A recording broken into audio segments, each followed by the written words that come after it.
my next, for our next little thing, you know what I'm saying, some more unfortunate news.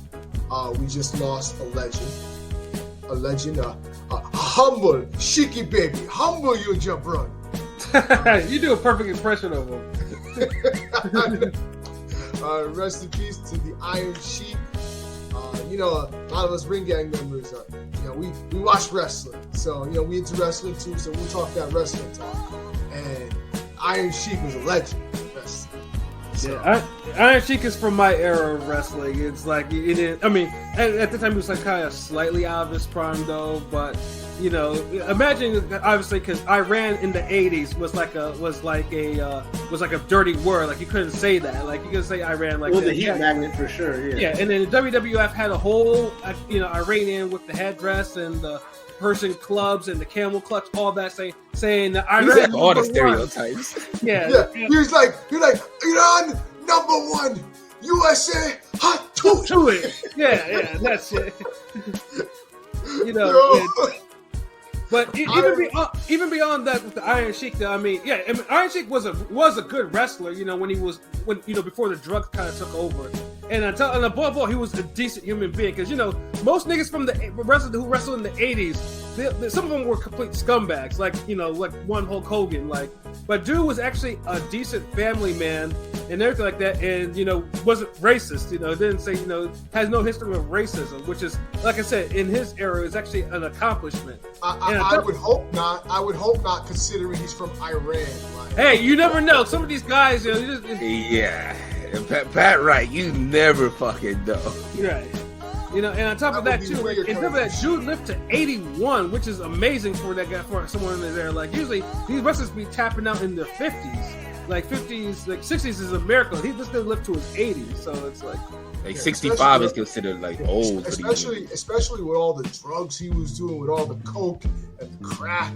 Like he was doing a lot of crazy stuff. I was laughing because I always heard the story about how, like, in the late 80s, he failed a drug test. So Vince McMahon brought him into the office and was like, "Yo, I gotta talk to you. This drug test came back and you tested positive." And Sheiky's like, yes, Sheiky, very positive, baby. Vince is like, "No, you don't understand. You failed the drug test." But Sheiky positive? Like, yes, you were positive. So who they gonna use to play the movie on his life? Because you can't tell me Iron Sheik's story would not be a crazy good movie. It'd be a crazy movie. Yeah. I mean, he's had so many documentaries as it is right now. I mean, he was on that Vice. A&E had the documentary on him. Yeah. And because I was watching it before when it came out, and I even said in the chat, like, Pat, like this is a really good one. Like, he talked about his upbringing. Like, dude was a legit shooter from like Iran. Like, he was the literally one of the toughest guys in the country. Like, he was their president, what they call him, the Shah's bodyguard. Like, so like he was legit, and he just left the country because they was on some shit and. He didn't want no parts of that. And he came here with no 2 words of English, got into wrestling, and Sheik was that dude. Yeah, Iron Sheik was absolutely that dude. I mean, I'm pretty sure we'll have to find some sort of Arabian, put him on some steroids and shit like that, have him grow a mustache. The crazy thing is, like, with Sheik is really, like, I don't think people realize how instrumental Sheik is to WWF becoming, like, national and, like, entering into the Hulk Hogan era. Because before Hulk Hogan, there was Bob Backlund. Bob Backlund was the champ for 5 years. And, he was the baby cut, guy. And Vince had already decided he wanted to sign Hulk Hogan and he wanted to get the belt on him. Right. Bob Backlund said no. Bob Backlund refused to drop the title to Hogan because Bob Backlund was like, "I'm not dropping the title to anybody that I think couldn't beat me in an actual fight." And he dropped. That's that old school shit. Yeah, old school. He's like, "Look, nigga, I ain't losing this motherfucker in no barroom fight, no roadhouse shit." And also, he came up with Jabroni. Keep that in mind, not The Rock, but no, The Rock even said that. The Rock even said that. But that transition from Backlund to Sheik. When Sheik beat Backlund, he got nuclear heat. And like that made it great for Hulk Hogan to rise up and beat him. So that transition made it even better. Yeah, everyone has an opinion. Sheik helped make Hogan. He did. Yeah, of course he did. Yeah. He did. Like I said, the transition from if you would have went from Backlund to Hogan, I don't think it would have hit the same as going from Sheik to Hogan. Especially Sheik Hogan, Hogan having the real American gimmick, or growing into that American gimmick, you know? Yeah, exactly. Like Sheik just had nuclear heat. Like he was not one of these old school bad, like these new school bad guys. Now all these bad guys, they want to get cheered. They want to be cool to the crowd. Like no, you're a bad guy.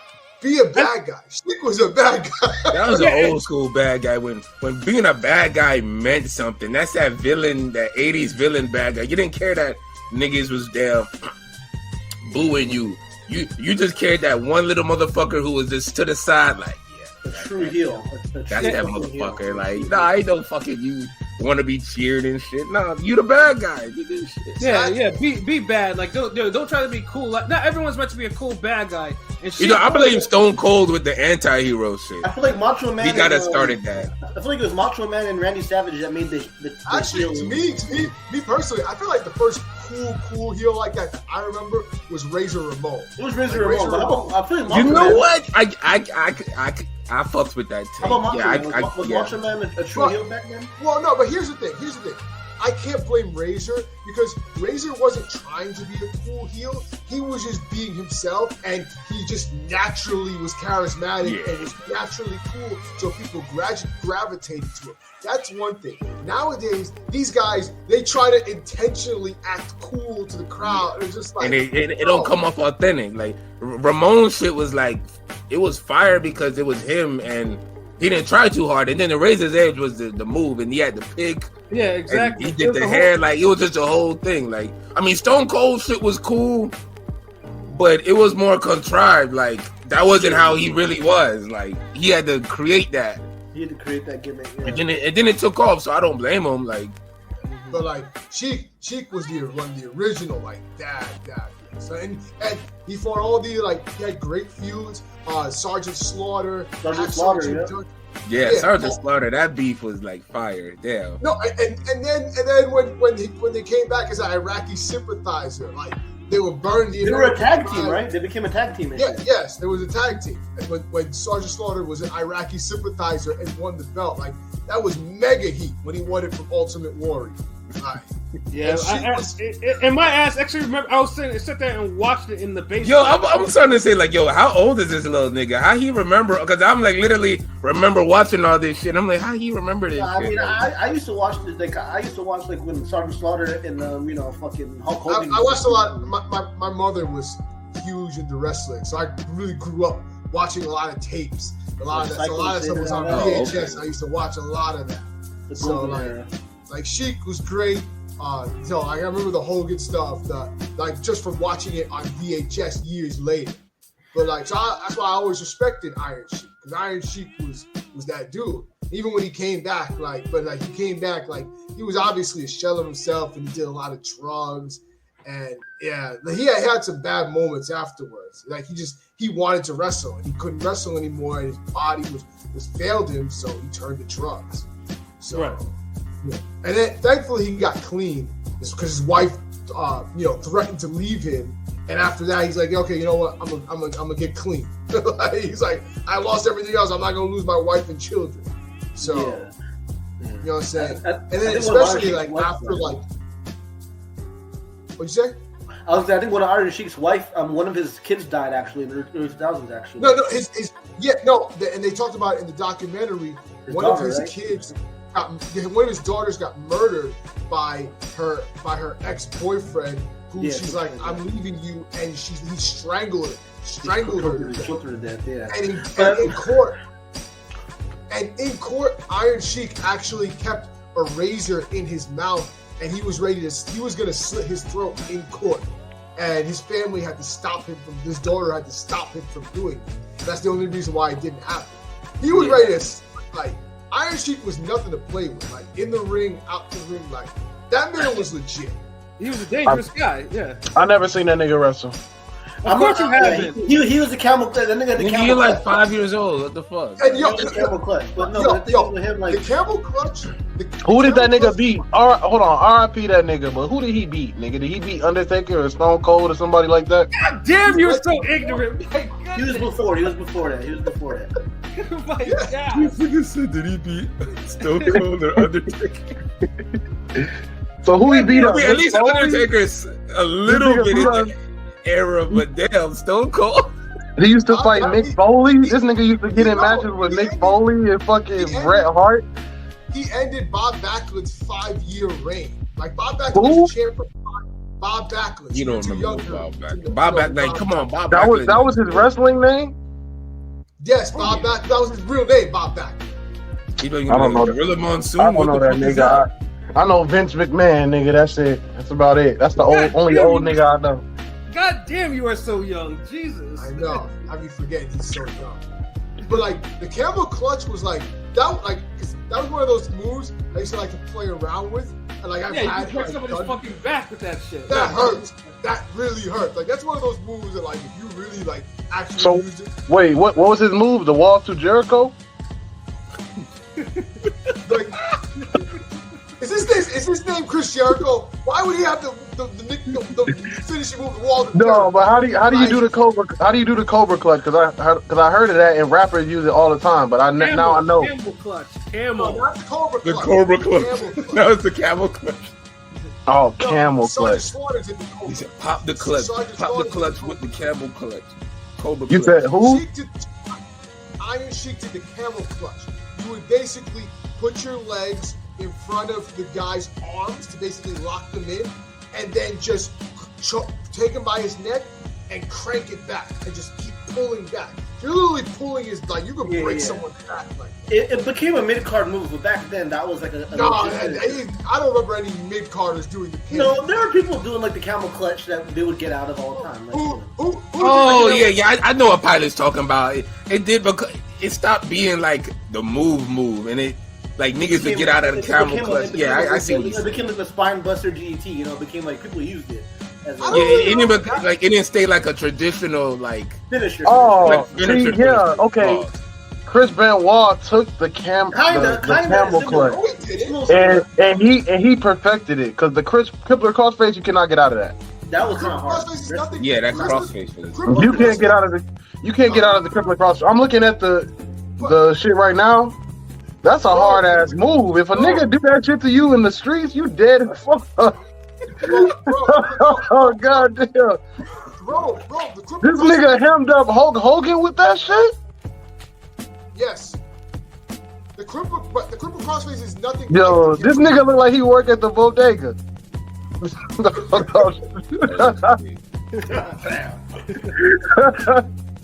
Nah, but Hell the cripple crossface is nothing like the camel clutch. The cripple crossface is another version of a move called the STF. Yo, this is one of the wrestling moves that I would not try on my cousin because I know it would like actually hurt him. Like we had wrestling moves that we know not to actually do. Like we never actually DDT'd each other because we know that shit'll fucking crack a skull. Yeah. I would never try to fucking put my cousin in a fucking camel clutch. This shit'll snap that nigga in half. What the fuck? Yeah, nah, it's a crazy. He was like, my back. You know And what I'm he saying? made and that's the thing with Iron Sheik. He also stayed true to gimmicks. How did them niggas Hulk tap Hogan, in that? you know? How do you tap in that position? You basically just put you just die. you take your hand and just like put it against the guy's arms, just like tap his arm, and like the ref sees it, and it's like, okay, he tapped So that. that's a serious lock. Yes, that's It why looks like it's so it looks like niggas are getting crucified on the floor. Oh man. But and then Sheik later became known for his his social media rants and like all these little shoots where he's just crazy. He's like, "Fuck you, Baba! I humble you, Jabroni." I break your back. You know, that type of shit. You know? He was always going on Hulk Hogan. He's like, "Fuck the Hulk Hogan, brother." Dude was Oh, crazy. man. Yeah, he man. even had a fuck Hulk Hogan tweet like 2 days before he passed too, something like that. Yeah. No, he used to do that all the time. That was because I follow his account. It wasn't him. It was like members of his like family friends that had the account, that they would just like tweet things in his, like they would run it through him, and like he would give them the okay, and they would tweet it. But it was just like, it was like he would tweet it in like a way that like you would think that it was Iron Sheik. It was so believable. And it was entertaining. Yeah, it was very entertaining.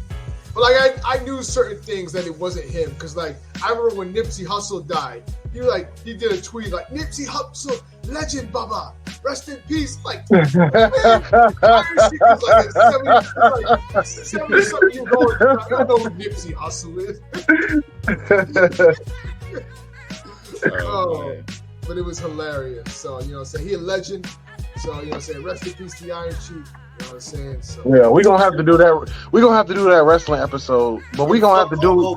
But we're gonna have to do like 2000, like when I can actually start talking about shit. Cause nigga, y'all niggas with this fucking super old niggas before they even had uniforms and shit. Nah, you just ignorant, bro. What the fuck is niggas talking about before they had uniforms and shit? Like? Nah, nigga, we have YouTube now. You're just ignorant. Go watch YouTube. Nigga, I'm not gonna lie. I've been following a lot of pro wrestling like accounts on Instagram, because when I see like Stone Cold and The Rock or The Undertaker and Kane get into it, I'll be like, damn, that shit bring me back. So I just followed them niggas. But I only like the niggas that I know, nigga. I don't like the niggas that I don't know. Like, sorry. First of all, you need to know about some black wrestlers, because your black wrestler knowledge is shockingly low. Nigga, I know about my black wrestlers: Bobby Lashley, nigga, Mark Henry, Booker T. What was the nigga in the Dudley Brothers name? Oh my God. Nah, I talk about some junkyard. He was I know he was a reverend. Ron Simmons. Reverend. Scorpio. Ron Simmons. I haven't heard that name in like years. What about that nigga Carlito Cool, nigga? Get the fuck out of here. I had a few wrestling comic books. With the apple? The nigga with the apple? Come on. He'll eat the apple and spit in your face, nigga. That was the hardest shit in the world, nigga. But he was Puerto Rican, bro. He wasn't black. That nigga looked black. Puerto Rican's not black, man? He was a black Puerto Rican. His father. He had an afro. Carlito came back because they didn't show him Puerto Rico, and he came back as a little surprise, He had an apple? He had the apple and shit? He had the apple, yeah. Yeah, see, nigga, that apple. That's the sick, nigga. If you can walk on stage with an apple and niggas know who you is, that's some hard shit, nigga. Come on. That nigga's trademark is an apple, nigga. What the fuck? Be like, yeah, you know the nigga with the apple? Yeah. Steve Jobs? Nah, nigga, Carlito. Just imagine that. Carlito's way. Yeah. I think we wrap that up. Rest in peace to Iron Sheik, the legend. We about to have a classic long episode pause. All right, we got one more.